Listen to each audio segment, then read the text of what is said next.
Apa faedahnya membaca sholawat 1000 kali kemudian ditiupkan ke air dan dikasihkan ke anak?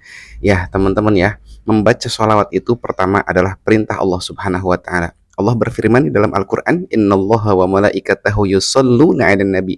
Bahkan Allah dan malaikatnya bersolawat kepada Nabi. Dan Allah memerintahkan, ya ayyuhalladzina amanu, hai orang-orang yang beriman, sallu alaihi wasallimu taslima. Bersolawatlah kalian kepada Nabi dan ucapkanlah salam. Teman-teman, membaca sholawat itu pahalanya besar sekali. Nabi mengatakan, man shalla alayya wahidatan, barang siapa orang yang membaca sholawat kepadaku, kata Nabi, 1 kali saja, maka Allah akan memberikan dia 10 rahmat. Barang siapa orang yang membaca 10 kali sholawat kepada Nabi, maka Allah akan memberikan kepada dia 100 rahmat. Maka teman-teman, semakin banyak kita membaca sholawat kepada Nabi, maka tentu kita akan mendapatkan kasih sayang Allah Subhanahu wa Ta'ala.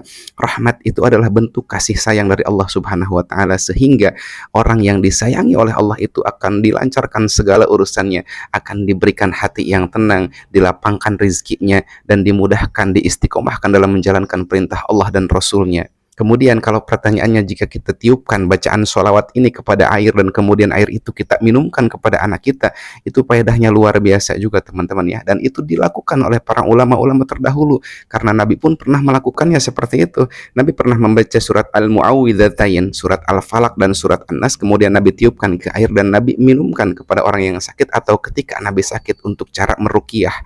Jadi praktek seperti itu boleh teman-teman ya, dianjurkan oleh para ulama ketika anak kita sakit atau mungkin anak kita bandel, susah banget disuruh sholatnya, bacakan sholawat. Dan bukan hanya sholawat aja, bacakan ayat kursi boleh, bacakan Al-Ikhlas boleh, bacakan Al-Falaq, bacakan An-Nas, bacakan ayat-ayat Allah, bacakan tasbih, bacakan zikir, kita tiupkan ke air kemudian kita minumkan kepada anak kita. Itu menjadi salah satu sebuah doa harapan kita kepada Allah agar anak kita menjadi anak yang soleh, agar dia sembuh dari penyakitnya, agar dia taat dan berbakti kepada orang tuanya.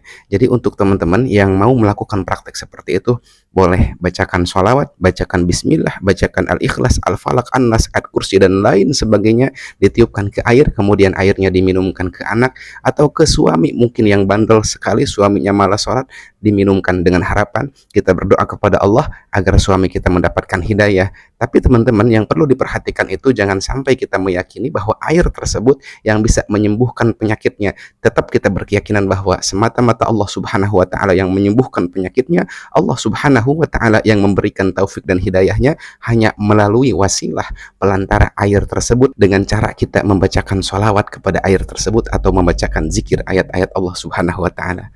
Sampai di sini semoga dapat dipahami. Untuk teman-teman yang sudah paham, tulis alhamdulillahirabbil alamin. Barakallahu fiik. Assalamualaikum warahmatullahi wabarakatuh.